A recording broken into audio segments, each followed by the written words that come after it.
اور یاد رکھیے عمل کے اعتبار سے یہ کہہ دینا کھانے کی سنت یہ ہے، مسجد میں داخل ہونے کی سنت یہ ہے، نیند کی دعا یہ ہے، نماز کے بعد کی سنت یہ ہے، اسے تو بیان کرتے ہیں، اس پہ عمل کرنا بھی آسان ہے، اس کو تو اختیار بھی کیا جاتا ہے، اور سارا تصوف اور ساری کی ساری محنت اسی پر ہے۔ مگر وہ جو شمائل ترمذی میں ام المومنین حضرت عائشہ صدیقہ رضی اللہ تعالیٰ عنہ ارشاد فرماتی ہے کہ رات کے وقت میں شب کے آخری پہر کے اندر آپ صلی اللہ علیہ وسلم جب اپنے مصلی پر کھڑے ہوتے اور جب دعائیں مانگتے اور پھر جب سجدے میں جاتے، اور اس وقت جو آپ صلی اللہ علیہ وسلم کے دل دماغ کی جو کوڑھن اور غم اور فکر کی کنڈیشن اور صورتحال تھی، جسے وہ بیان کرتی ہیں اپنے مخصوص الفاظ کے ساتھ، عزیزن کا عزیز المرجل، جیسے ہنڈیا میں پانی رکھ کر نیچے آگ لگا دی جائے، اور جس طرح سجدے کے اندر روتے اور سسکیاں اور ہچکیاں،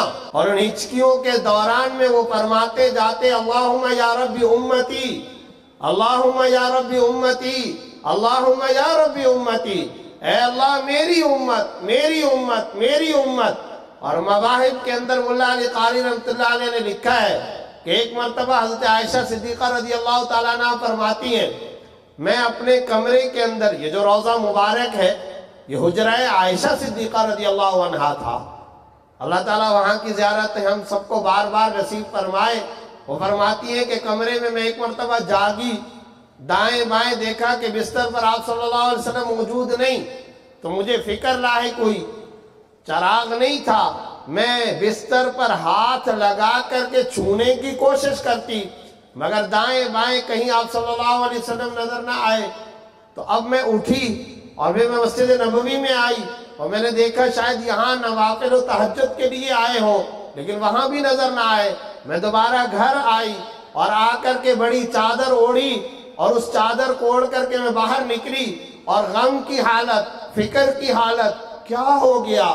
طبیعت میں کوئی خرابی تو نہیں پیدا ہو گئی؟ کہاں چلے گئے؟ کیا ہو گیا؟ کیا مسئلہ پیش آیا؟ وہ فرماتی ہے میں اسی طرح تلاش کرتے کرتے کرتے کرتے کبھی دائیں جاتی کبھی بائیں جاتی، مسجد نبوی سے میں باہر نکلی، یہاں تک کہ میں بقیع کے اندر جا پہنچی، اور جا کر کے دیکھا کہ قبرستان ہے، قبر کے ایک طرف آپ صلی اللہ علیہ وسلم سجدے میں ہیں، اور اس سجدے کے اندر یہ پڑھتے جاتے ہیں، یہ فرماتے جاتے ہیں اللہم یا رب امتی، اللہم یا رب امتی، اے اللہ میری امت میری امت میری امت۔ ام المومنین عائشہ صدیقہ فرماتی ہیں میں سرہانے ایک طرف انتظار کرنے کے لیے کھڑی ہو گئی، اور جس وقت آپ صلی اللہ علیہ وسلم نے سر مبارک اٹھایا اور التحیات اور سلام پھیرا، تو اس کے بعد میں نے اپنے مخصوص محبت کے سے شکوے کے سے انداز میں یہ عرض کیا، یا رسول اللہ آپ کیوں اتنے پریشان ہوتے ہیں؟ کیا قرآن آپ کے لیے کافی کتاب نہیں ہے؟ اس وقت آپ صلی اللہ علیہ وسلم نے میری طرف نظر اٹھا کر کے دیکھا اور فرمایا عائشہ تم یہ کہتی ہو کہ میں جب تک ہوں تو میں اپنی امت کی فکر کے اندر رہتا ہوں اور امت کی بات کرتا ہوں، یاد رکھو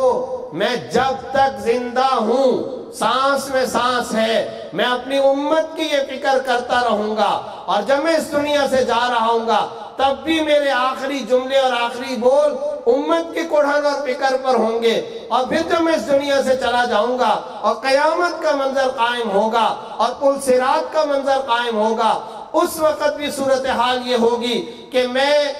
پل صراط کے قریب ہوں گا، میرا پہلا امتی جب جائے گا وہاں جا کر کے وہ پکارے گا واہ محمد آ واہ محمد آ، میں اس وقت اس کی مدد و سفارش کے لیے جاؤں گا، اور جب میں اس طرف جاؤں گا تو راستے میں کسی ٹھوکر کے لگنے کی وجہ سے شاید لڑکھڑانے لگوں، وَجِبْرِيلٌ آخِذٌ بِحِجْزَتِي، جبریل آ کر کے مجھے تھامیں گے، اور اس وقت میں سجدے میں گروں گا، اس وقت بھی میری زبان پر یہی ہوگا اللہم یا رب امتی، اللہم یا رب امتی، اللہم یا رب امتی۔ یہ بقیع کے قبرستان میں حضرت عائشہ اور رسول اللہ صلی اللہ علیہ وسلم کا مکالمہ۔ اب بحیثیت ایک ناقص طالب علم ہونے کے مجھے محاسبہ کرنا ہے، بحیثیت ایک امام مسجد، ایک عالم،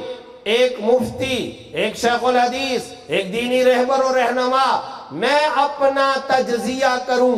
آپ تجزیہ کریں، میرے مدارس کے طالب علم بھائی تجزیہ کریں، ہم تو طلبہ ہیں، ہر عالم کو اس بات کا محاسبہ اور تجزیہ کرنے کی ضرورت ہے، کیا مجھے اپنے اہل محلہ کی یہ کوڑھن حاصل ہے؟ کیا میں امت کی اس فکر کا حامل ہوں؟ کیا عالم اسلام کے حالات امہ کی مجموعی صورتحال پر میری بھی راتوں کو کچھ سسکیاں نکلتی ہیں؟ کیا میں بھی آنکھوں سے آنسو بہاتا ہوں؟ کیا میرے اندر بھی ہچکیوں کا یہ جذبہ ہے؟ اور کیا فارس، شام و یمن، کوفہ و عراق سے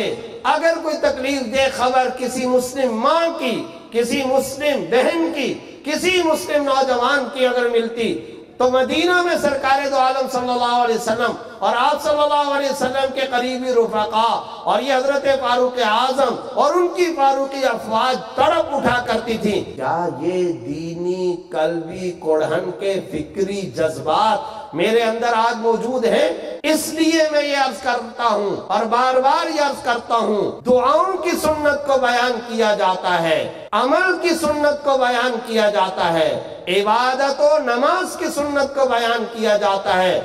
فکر و خیال کی سنتوں کو کیوں بیان نہیں کیا جاتا؟ مزاج و مزاج کی سنت کو کیوں نہیں بیان کیا جاتا؟ کوڑھن و احساس کی سنتوں کا تذکرہ کیوں نہیں ہوتا؟